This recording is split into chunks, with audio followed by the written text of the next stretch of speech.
Welcome to the Over 40 Alpha Podcast with your host, Funk Roberts. We are live, and welcome to the Over 40 Alpha Podcast. This is episode number 144, and I'm your host, Funk Roberts, former professional athlete turned master metabolic trainer, certified hormone and testosterone expert, and health and fitness guru for men over 40, 50, 60, 70, beyond. And as I mentioned before, I'm the host of this show, this podcast that's specifically for you, the man over 40, where here we talk about how to naturally increase your testosterone levels. We talk about mindset strategies, workouts, nutrition, recovery, both physical and mental, sleep, supplementation, and of course, health issues. Not to mention, today, we're also going to talk about biohacking. Actually, not really biohacking in the sense of your thinking, more about stem cells, about anti-aging, about regenerative medicine.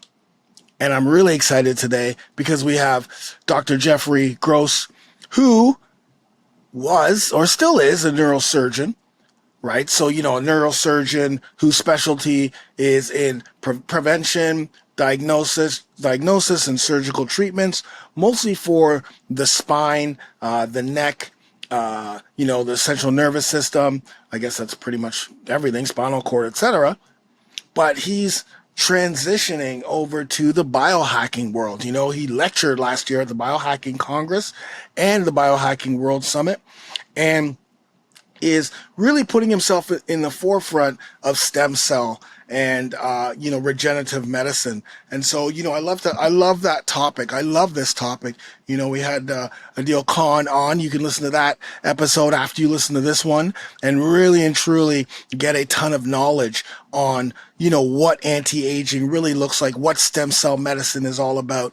Because in this one, we really focus on more about stem cell, right? Where we are at, what types of stem cells that Dr. Gross uses. And, we dive into talking about inflammation, about MRIs, the type of MRIs. And I think he really gives us a better understanding about actually how the stem cell process works, how they actually get the stem cells, how they inject it. There's a study that he's going to talk about where, just injecting the stem cell in a specific area has an incredible success, more success than where you would think that you would inject stem cells into for something that you're dealing with, whether it's pain, whether it's arthritis or what have you. So I'm really excited about this. And I think, for me, someone who's got back issues, someone, who's right now, as I'm talking, has, sciatica and kind of going through that. It's very important to continuously understand, learn, and then implement, anti-aging, regenerative medicine protocols. Because I've said this, and I will continue to say this, I want to live till I'm 100 at least, right? But not 100 in a wheelchair or in a nursing home. I want to live till I'm 100, but still be able to hike, still, see my great grandchildren get married, still be able to run around, still be able to be functional on my own and enjoy life as it will be 45 years from now. We don't know what's going to happen 45 years from now, but we've got to start to stay healthy now. We've got to open up our minds now, and we've got to take control of our health. We're not put it into the hands of people who, although they're trained to prescribe based on whatever diagnosis. It's really in our hands to ensure that we're vetting, to ensure that we're getting the right information, going to the right people who actually care a little bit more than just prescribing some type of drug. They really do want to see you live a prosperous, healthy life. So I'm really excited today to have Dr. Jeffrey Gross on. And, we talk about Recelebrate, which is his website. If you want to do some digging before, go to Recelebrate, RECELLEBRATE, because the great news is he will see you, whether you live in the U.S., obviously he's in the U.S., Canada, internationally. You can set up an appointment and start the process of truly exploring regenerative medicine, stem cell medicine, anti-aging. So with that, I'm going to stop there because I'm excited for you to listen to this episode. I really am. So with that, if you are listening for the first time, or if you are listening for the 100th time and you like this podcast, please give us a 5-star, man. This really helps with giving, it helps the algorithm, bringing this podcast up so more guys in their 40s, 50s, 60s, and 70s can benefit from the information on this podcast. So with that, I'm going to let you go. Enjoy the podcast. Welcome, everybody, to today's episode. I am excited about this episode because I've always said to you guys that, I want to live till I'm 100, right? I don't want to live till I'm 100 like my grandmother did, in a wheelchair, in a nursing home. I actually want to live till I'm at least 100 where I can see my great grandchildren, get married. I can still be active, still go hiking with my wife and do the things that almost I'm doing today at 55. And the good news is that there's a lot of advancement in technology, in medicine and science that allows us to do that. And I wouldn't say the bad news is, but we have to stay vigilant. We have to stay healthy. And so today I'm really excited to have Dr. Jeffrey Gross in our podcast to talk about anti-aging, to talk about regenerative medicine, and of course, joints and stem cell and all of the great things that will keep us healthy as we age. So Dr. Gross, thank you so much for being here. Thank you. It's my pleasure and honor to join you. Awesome. So you're a neurosurgeon. How does a neurosurgeon get into, like biohacking? Like, you know what I mean? Like how you get into that field? Well, I got smart. So I'm a recovering neurosurgeon. So okay. I'm a trained I'm a spine fellowship neurosurgeon. I treated mostly neck and back problems of the nervous system for many years, and I still do. But it was my patients who came to me and said, "Hey doc, I know I have back pain. The cortisone shots didn't work. The therapy didn't work, but I don't want you putting screws and rods in my back." And I kind of said, "Yeah, you're right. I kind of don't want to. If you don't have to have it, because the results aren't 100% on those." So the patients would say, "Well, how about this? How about lasers? How about that? How about stem cells?" And luckily, I have some background in molecular biology, undergraduate, and it was great. I love that stuff back in the day. But then you get whisked off to med school and residency and practice and all that cool stuff you liked back then. You really don't use it much. So I said, you know what, you're right. So I stopped going to the annual medical education meetings for neurosurgeons where they pat themselves on the back and drink fancy wine. And I went to started going to stem cell meetings and stem cell conferences and educated myself and retrained and in a short while was reopened and reawakened to that old stuff, which is now come of age. And we have to give credit to people in Europe and Asia who've been doing this for 20 to 30 years in Central America and Mexico,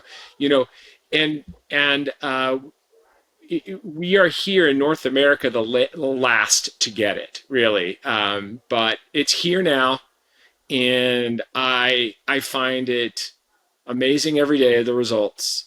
I find it almost too easy. It's a lot easier than doing a long multi-hour surgery for someone if it helps them. It's worth trying before you get to that step. Anyway, sorry for taking over your podcast there, but that's my journey. This is your podcast, by the way. Just let's get that clear. I'm not the neurosurgeon here. But I want to back up because you said something that was kind of like, so you said your patients would come in and ask you for stem cell? Like, well, how would they even know about stem cells? Because this is something to me that's really come to, to the forefront only over the last 4 or 5 years, and still to this day. I guess more and more people are hearing about stem cells, but you're going to go into it a little bit more. But like, how would your patients come in and go, "Oh yeah, I want stem cells"? Like, what? It just, to me, that just feels like, I don't know. patients are smart, and they Yeah. don't want to be filleted open if they don't have to be, and Hmm. they hear it on TV or the news or a podcast, and it's been more than 4 or 5 years. Okay. 25 years ago, it was lasers. Everyone was asking me about lasers. Can we use lasers in the surgery, doc? And in the last 10 to 15 years, there are those who were early adopters or early idea people who are asking, hey, I've heard about stem cells. I even had patients that were going out of the country, for stem cells. And Tiger Woods, Peyton Manning, others have been known to go to Europe for stem cells. Other, you know, billionaires and rock and rollers have gone for stem cells. And, there are articles in Rolling Stone and GQ about, years ago. This isn't new. It's just getting more adoptive where people hear about it. It's on the internet. It's democratized that way. So we get information even if the government doesn't want us to see it. Yeah. No, I think, okay, you're totally right. It has been there. But I guess what my thought was is that only rich people or high, so for instance, I work with the UFC, right? The Ultimate Yeah. Fighting Championships, MMA. So we work with fighters. So we know that in the past, fighters would go down to Central America to get Yeah. stem cells on shoulders, back, knees, what have you. But Yes. the cost for that, even back when, Dana White would send one of the fighters down, okay, we got to get you, ready to go. It was still like 10 grand, 20 grand, not something that the regular person, man in their 40s, 50s, 60s, 70s, who's still trying to, provide and for their family can afford. So like that, I guess that's why I'm saying, like, why would someone just all of a sudden go, oh, let's do some stem cells because I got 10 grand in my pocket. Well, it's getting better, Okay. and it's getting better for a couple reasons, if I may. First, we're using more stem cell derived exosomes, and I know your listeners may have heard that from an earlier guest. And that's really where a lot of the stem cell signaling comes from that stimulates our own healing potential. And those are way more affordable than stem cells. Secondly, there's more competition. There are more certified labs producing it. I don't know about Canada, but here in the States, and I'm based in Las Vegas, Nevada, which is near the mothership of UFC. So we see some of those guys. Okay. Oh, But okay. yeah, the cost has come way down. And honestly, if I told you that often we can help someone with a joint problem avoid a joint replacement surgery or spine surgery, because I'm doing more than just spines now, and that would be around the $10,000, depending on what we were doing in U.S. dollars, exactly, and everyone's different. But their insurance copay to have a knee replacement was $6,500. They'd miss 6 weeks of work, and then even have to miss more work for physical therapy, go through the pain, take a lot of pills. I don't think we're far off from being super reasonable there. Okay, well, that's good. That's great news. That's great news. You talked about those exosomes. So can you go back and talk a little bit more about Yeah. that? Explain it to people what that really is, because I know there's a litany of different types of stem cells. Yeah. Yeah. So So when we talk about stem cells here in this podcast, and mostly when I talk to people, we're talking about the multipotent stem cells that we maintain as adults. We're not talking about the embryonic or the pluripotent stem cells that we're still figuring out their benefits and how to manage them, because they have, we don't want them to keep going. We want to make sure we control them. So the multipotent ones, we don't have that problem with. Plus, the multipotent ones are readily available, but those multipotent ones don't last forever in the body. If I gave you some today, they would probably be out of your system in 10 to 14 days, but the benefits would go on longer. okay. Well, how is that? If they're gone, how does it still work? Well, because those stem cells make stem cell signaling particles, and they're really small vesicles, that little bubbles off the cell with some cell membrane, some contents of the cell that contain peptides. I know we've talked about peptides on your show. Growth factors, microRNAs, things that go from one cell to another to communicate and influence that cell. So the stem cell signaling goes to your own cells and stem cells so that they can then broadly participate in a more youthful, restorative healing potential, like when you were younger. So that's why this dovetails into the anti-aging and inflammation suppression realm, because that's exactly what's going on in those cells. And those small communication bodies, these vesicles, are called exosomes. But when we use, all cells make exosomes. What we're really talking about here is the stem cell derived exosomes that are giving us that stem cell signal, and they can come from the adult or the youthful source. I'm a much bigger fan of the youthful source, right? Adult cells are, we've been exposed to the world. We've had stuff in our water we didn't want and shouldn't have had, in our food, seed oils and all kinds of stuff we shouldn't have had. We want that young, unadulterated, fresh stuff, because when you take your car to get the oil changed, you don't put the old oil back in it. So now, stem cells from adults do work, but it's off the shelf. These donated, ethically sourced, certified, tested, screened amniotic sources are just, it's too easy to not use. Okay, so someone's looking for stem cells. Of course, they're going to Google it, right? And there'll be a litany of stem cells coming up, places to get the stem cell, procedure. And so, what is the ethical? Is that the word? What's the ethics behind this? Like, if I'm thinking I'm going to go get, the youthful exosomes, and all of a sudden I'm getting the other ones, the adult ones, but maybe not even the good grade. You know what I mean? Like, are they graded? Are there, like, do we have to watch out for that in this? Yeah, in this you industry? do. Okay. You do. So, I use suppliers here in the States, and they are improving their screening and their quality testing all the time. So you want to vet the source, meaning make sure you're getting good stuff. So first, there's the donation. So we currently use a lab, and I've used different labs, and I buy them I'm the end user, right, of sorts. So this lab goes through a donation service where they actually screen the mothers in their first trimester.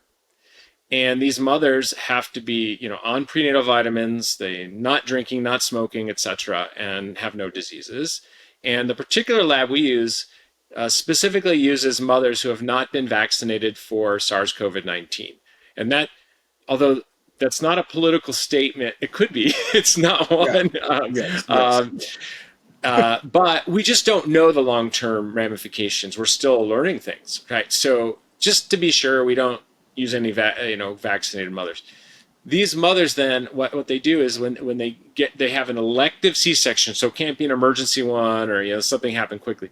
The donation service shows up, and right when they open the womb, they suction through a sterile, separate suction the amniotic fluid. Okay. And in that amniotic fluid are cells and exosomes and growth factors and proteins and all the love that made that baby, Right. all the good stuff. And think about it, if you ever seen a pregnant lady in her later trimester, her skin is good, her hair is growing, she's in good mood usually. They usually don't have aches and pains much, except maybe back pain if they're carrying the weight. But why? They're getting a daily dose of exosomes through the placental membrane. So we want that. We want to tap into that love, that signal, that biology. So anyway, it's suctioned, it's sent to the lab. The lab, first of all, screens it and tests it for every potential disease they can. Sure. HIV, hepatitis, COVID, everything. And then they make sure that the number of exosomes, the particle count, meets a certain standard, and that the growth factor and protein content makes a certain standard, and it's containing the right interleukins and cytokines and cell-to-cell signaling that we want to suppress inflammation, and in doing so, improve the regenerative type of behavior of those cells, the youthful restorative signal.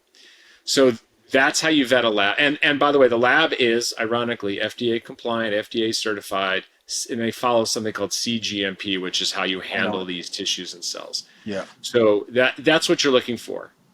Okay, so now that the baby, congratulations, Mom, okay. Here's your baby. Okay, Yeah. because for some reason, I think what people think when they say embryonic stem cells is that they're getting it from a baby that's dead or stolen or something like that. This is a negative.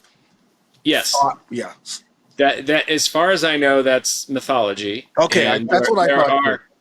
There are companies that make pharmaceuticals and implants that don't want you to tap into the more efficient stem cell biology. So they put those myths out there, right? Okay, no wonder. Okay, perfect. That's really good. That's important actually, because I think now people start to open up their mind more. Okay, okay, this is ethical. This is good. Okay, next step is, so now you have the stem cells. What are the benefits of stem cells? So for instance, for me right now, I have sciatica. I also have back issues that I've had. I've had some back issues. But for men in their 40s, 50s, 60s, 70s, most of the times it's a shoulder, it's a knee, it's a lower back, it's an elbow maybe, it's a neck. So all right, how are some stem cells going to help any one of or all of those? Yeah, so let's call this the structural or the musculoskeletal groups. We got aches and pains. We got, some people call it osteoarthritis or arthritis. It can be as bad as wear and tear or bone on bone, right? All these are in the same family of wearing down the surfaces of the joints, even in the spine, the cartilage surfaces, and you lose the cushions. Knee is probably our number one because knees are weight bearing, and people tend to, we see more knees than any other joint. We treat many joints, but knees and low back, I'd say, are probably, the bigger. So we individualize this. Now, I do have some, sweet older people who come in, they're in their 70s and 80s, and they have aches and pains everywhere. Someone like that, we would start with an IV because we're not going to inject every joint. That's kind of a little overkill, right? We're going to do an IV and suppress the overall body inflammation to see how many of those aches and pains are inflammatory generated. Because a lot of pain is from inflammation. It's not because something is torn or ruined, right? So, and then if they come back and say, wow, everything's feeling better, but my right knee and my left hip are bugging me, then we can focus in on those elements. And then there are people who come in and say, hey, I tore my right knee years ago in sports, and I've got this, I had an arthroscopic surgery, and I've lost 30% of my cartilage, and it's never the same. I'm stiff when I get up, and I can't do squats too far, whatever. Those are people we really get in on the precision level. I order a very specialized MRI called a 3 Tesla MRI with an inversion recovery sequence. For those of you who want to nerd out on the MRI side with me. And though that's not a standard MRI typically, some places will do it standard. And we get that because it really shows us the changes in the bone just adjacent to the cartilage, okay? Because remember, when we were young, when we were a fetus and a young child making that joint, we made it from our stem cells, and our stem cells lived in our growth plates in the bone marrow. And those cells make a type of cell called chondrocyte. Chondrocyte cells are cartilage-producing cells, and they make the cartilage that forms the surfaces on the knee and in the spine and in other places in the body. So like our scalp follicle cells make hair's the protein product, our bone marrow chondrocytes in the edges of the bone make cartilage of the joint. So that if you look at a joint, a knee, in the cartilage, in the meniscus, there aren't a lot of cells. There are a few, but the party is in the bone, the factory's in the bone, and you got to tap into the bone. And people with inflammatory burden, lots of bad diet, overweight and stuff, it's not just the stress on the knee, for example, it's their metabolic inflammation in those cells that causes those cells to be unable to heal and make more cartilage for the joint. So we use the stem cells to tap back in, targeted by that MRI, matched up where the pain is and the tenderness is. We examine the knee, and we inject the bone edges just adjacent to the cartilage. We get our best results. And this isn't my idea. There is a 20-year study in France. So they've been doing this a while. Mm-hmm. Dr. Philippe Hernegau out of University of Paris East took patients who were already designated knee replacement, bone-on-bone patients. You need a knee replacement. He said, hold on, guys. Would you like to join my stem cell study? And he easily got people to sign up. And this is back before they even had exosomes. They were using their own adult stem cells, so probably the weakest stem cells. They still work, but that's all he had. So he would take it out of their bone marrow. Half the patients he injected into the joint cartilage of the knee. Half the patients he injected into the edges of the bone called the subchondral bone, just under the cartilage. And at the 5-year mark, because he publishes this every 5 years, at the 5-year mark, most of them were doing great. The bone group a little better. At the 15-year mark, more of the bone group was doing great, and the people with the joint injection were starting to fall off and have problems again. And that was a 10-year. At the 15-year, that was the last publication, was a 15-year a few years ago. So they're due for the 20-year. It was clear that about 80-some% of the bone injected group were still doing great. They didn't need that knee replacement they were offered 15 years earlier. Right. But it was only 20% at that point, 20-some% of the joint injected group were still doing great. So he proved that you got to inject the bone to get the long-lasting results, right? Oh, okay. So that's what we do. Why goof around with the joint? We get right in the bone. Wait, but a bone injection could hurt. We got that figured out. We do it under a little twilight. Little local and twilight sedation, not general anesthesia, but twilight. Okay, wow, that's amazing. There's a lot to unpack there in regards to. So the MRI, the 3 Tesla, did you say? Yep, it's a magnetic field strength is measured in what's called Tesla units. Tesla, yeah, okay. So 3 Tesla MRI inversion. Is that an MRI you can get for everything? Like, is it like whether I come in with shoulder, back, knee, that's the one you're getting, and that's the one. Should regular folk actually ask for that one too? Like, if they're like, oh, I'm going to give you an MRI, it's like, well, can you do the Tesla inversion, the 3 Tesla MRI inversion one instead? It doesn't cost more, so why not get the best resolution? If you and I were going to the big store to get a new TV, we want the 4K Ultra HD for the good picture. 100%. Because if you get a grainier, lower end, old school picture, we're going to miss stuff on the MRI. Totally. We're not going to see the bone marrow change because we can see those changes. So I would say ask for it if you can get it. It may not be available in all centers, but it is what's clinically available as the best one out there. There are a couple academic centers that have a 7 Tesla MRI, but it's hard to find. It's more of a research tool. Yeah. Okay, this is good. So now that we've uncovered the type of stem cells, is that procedure legal in the States now? Like, I don't. Talk to me. Yeah, let's talk about that because this is the second myth. So let's talk about regulation. So in the States. In Canada is a little bit different, although we have a lot of overlap there. In the States, the FDA regulates marketing claims, and they have not yet approved any regenerative biologic, stem cells, exosomes, what have you, for curing or treating a disease or condition. So we want to be upfront about that, and we educate people. They haven't disapproved it. They haven't unapproved it. They basically haven't decided yet because they want to wait till there's enough proof. Well, what does proof mean? Because there's plenty of proof in Europe and in Asia where they're doing it all the time. There's plenty of proof in Mexico, Central America. So why is our proof standard any different? Well, I mean, their goal is to protect people, and there is a little bit of a Wild West. You got to be careful and vet where you get these. Right. But they approve the labs, they approve what they're doing, how they're handling the tissue, and they don't want to involve themselves in the doctor-patient relationship, which is sacred. So as long as the doctors are upfront with their patients and they know the options, the alternatives, the risks, and the benefits, there's no illegality. If a doctor makes a claim that they're curing a disease or treating a disease using those words and probably similar words, then they could be non-compliant with the FDA. That doesn't mean they've committed a crime or it's illegal, but this is a big myth. Why? The same people who make money on other treatments like drugs and pharmaceuticals for sure want you to think that these are illegal. They're not illegal.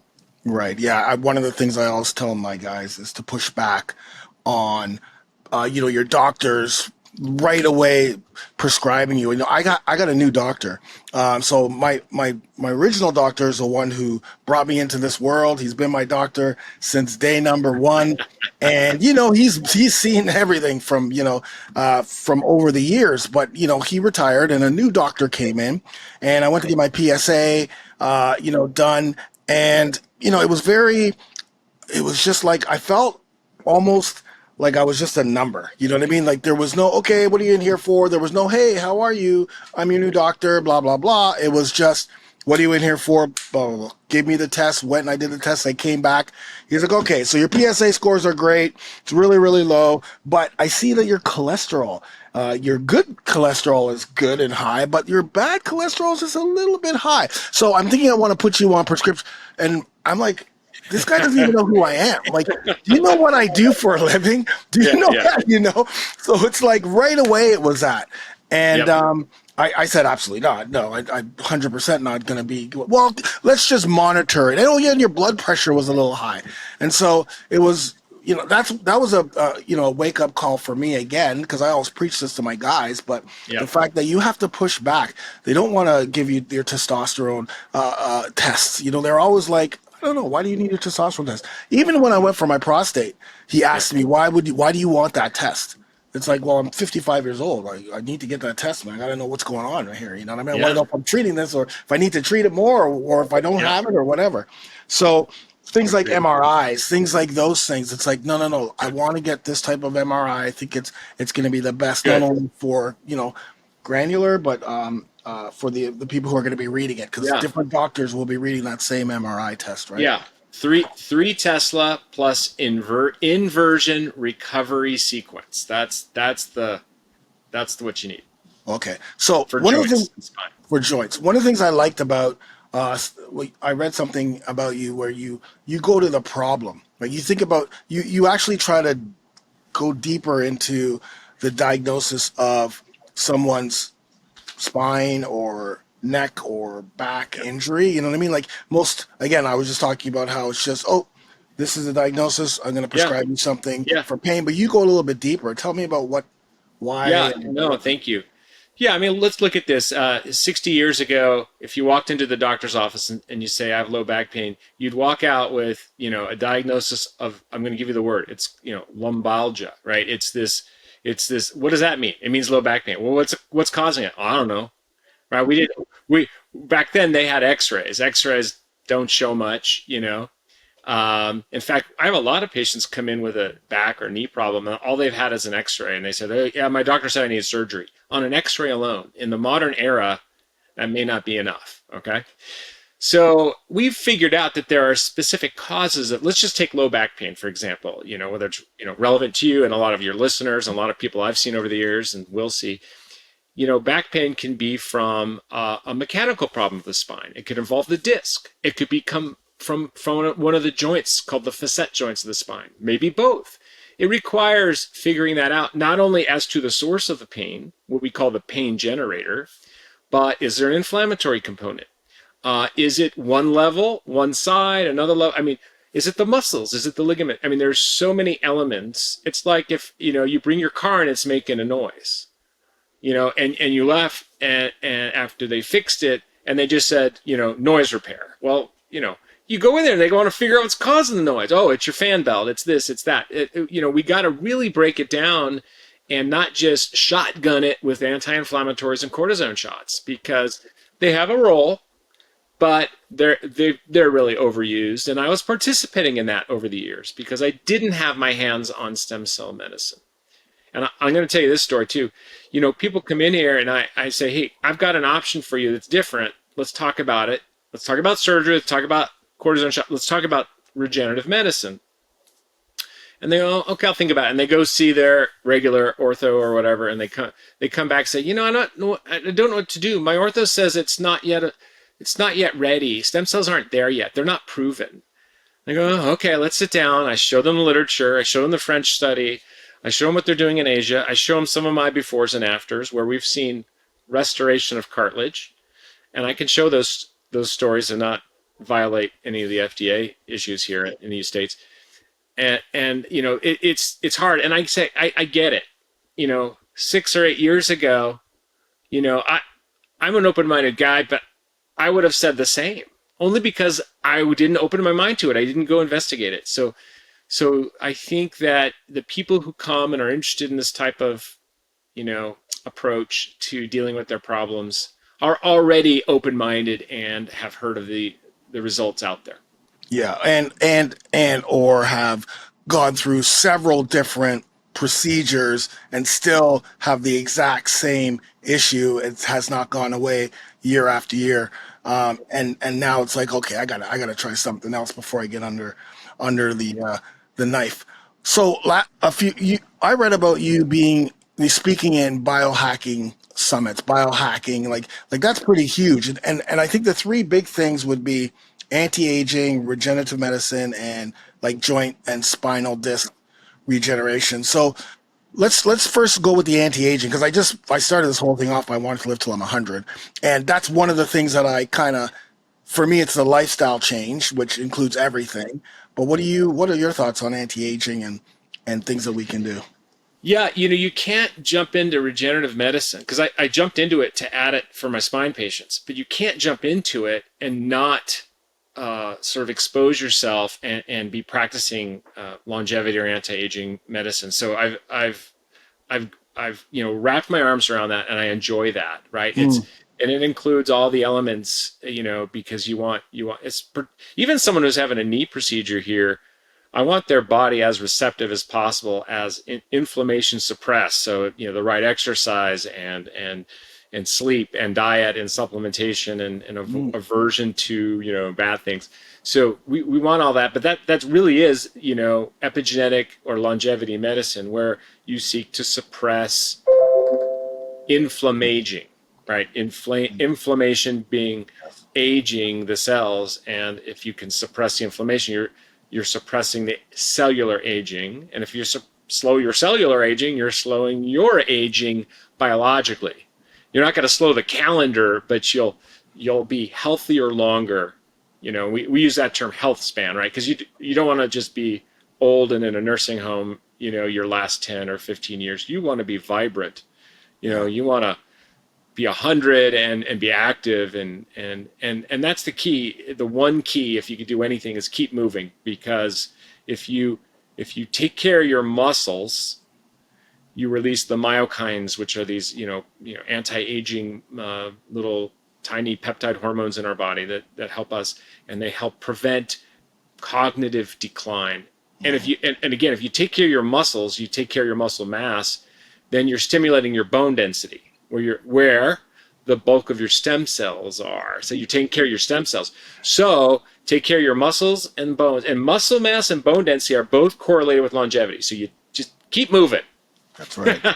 And you talked about bone health, because I think that's something that kind of gets thrown to the wayside. I think when someone hears bone health, the first thing they're going to think about is osteoporosis. For men, first thing you're going to think is osteoporosis. Second thing you're going to think is women. Third thing you're going to think is 80, 90, and 100-year-olds. But you just said something earlier about how you're going into the bone for the cells, right? Like, so the bone health almost has to be lumped in there with muscle and, movement and all of the things that lowering inflammation, right? Like, the bone health is key too.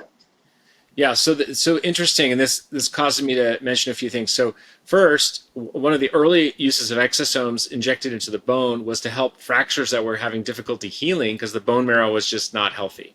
Because our own stem cells lose their function over time, and they're not as efficient, just like our own cells do. They age. They become zombie cells. So another thing notice is you can improve bone density by injecting the bone. But if you want to improve bone density throughout the body, you can actually do that IV. The exosomes travel very well. Right. So we like that. But we do see the combination of good weight-bearing exercise. Listen, the recipe for making bone is proper hormone balance, vitamin D3, and weight-bearing exercise. Okay, you hear all these people saying, I'll just take some calcium supplements. Unless your calcium is low on your blood test, that's not going to do it. And then you hear people saying, I just took this medication my doctor gave me. If you don't have the hormones, the weight-bearing exercise, and the vitamin D3, those medicines are just going to make you sick. So the recipe is clear. Yeah. Okay, so let's go into regenerative medicine because what like I'm still want to know what was the catalyst to change your mind, because if you're a neurosurgeon, because I worked in neurology for many years at with Dr. Sandra Black and Ora Kagan, people have aphasia. So I worked, in aphasia, and so Yeah. apraxia and all of the tests and all of Yeah. that stuff way back in Yeah. the Yeah. when I was younger. So what changed your mind? Like, you don't just go wake up one day and say, you know what, I'm going to change and do more stem cell regenerative medicine. What was that thing? Did something happen to you or your family member? Or No, maybe, no, okay, I've always been interested in health and okay, well, I'll call it low level biohacking. What high intensity exercise will get me the most muscle gain in the shortest okay. amount of time. And I read Tim Ferriss and all that, and I listened to podcasts. So I was susceptible to making the move. I was open minded, and I had been disenfranchised by a lot of the neurosurgeons and colleagues, because I noticed something. I noticed this. What we were doing surgically, for spine anyway, I was trained 25 or 30 years ago to do those things by people trained 25 to 30 years earlier. And I looked back 50 to 60 years at what was being done, and nothing had changed. Yes, there was a smaller incision, a new imaging, a smaller gadget to put in, but the actual structural thing was largely the same. I thought, okay, we're not making advances. There is so much we can do before that rather barbaric surgery if we can. So I was looking to make that change. I was ripe for that change. But I didn't expect that I was going to be treating knees and shoulders and regenerative other non-structural regenerative activities and anti-aging. That was just, once the door was open, man, the light hit me. I saw the light, and it was just, I'm having a blast. It's more rewarding than ever. Totally. And I just love it. How old are you? How old are you? 58. I'm Wow, 58. you look absolutely incredible. I have to say, people who are not seeing this, Dr. Jeff Gross looks absolutely amazing. Thank you. And I'm sure you feel great too. That's well, I don't get outside enough. I need to get some sunlight. So, because I worked in an operating room or a clinic, so I don't have a lot of sun damage, but I do myself. I do IV exosomes every few months. So I'm not only a interested treater. I'm a receiver. Yeah, for sure. You're a client. You get. Yeah, that's awesome. Yeah, thank you. So let's just as we wrap up a little bit, regenerative medicine. Like, are there supplements that people can take to help this? I know that there's a supplement out there right now. I can't remember what it's called. Stem something. And Stem Regen. Like peptides and something that people can get. It's like there's peptides in there, or it's called Stem Regen. Is that the supplement? Is that the one you're thinking of? I think that's what it is. I'm just you keep talking, and I'm gonna go. Yeah. I mean, listen, I'm a big fan of vitamins and supplements because we have a nutritional gap. But in fact, here's my lunchtime. I prepackage them for myself. So the thing about supplements is you often don't feel the difference, and you got to take them chronically. And it's a little bit like religion. You pray and you hope it's working. And it's okay because it's easy to do, and it makes sense at the cellular level, and that we do have nutritional gaps in our world. We don't get enough vitamin D3, which people say, "Oh, I'll just go in the sun."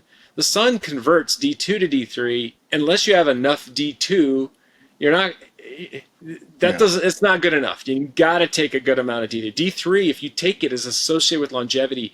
In fact, people that went into the ICU with COVID because they had, lung issues and heart issues and, cytokine storm, if you remember that phrase, the people that had the higher survival were those people who were supplemented on vitamin D3. So we know it's a missing element. The whole word vitamin stands for vital amine. Amine is a like amino acid. It's a type of Yeah. a certain type of organic chemical. So we need these. They're vital. We can't make them enough, right? And we know this because you'd send out sailors in the 17 and 1800s, and they'd get diseases of not getting those vitamins, like scurvy and rickets. Yeah. So, and if you look at the side of the cereal box when it says you need this much vitamin A, vitamin C, what have you, that's just the number to prevent scurvy and rickets. It's not the optimal number. You got to take more than that. So work with your coach, your advisor, your clinician, or whoever's guiding you, or watch this podcast or others, and really dial in on getting the right supplementation.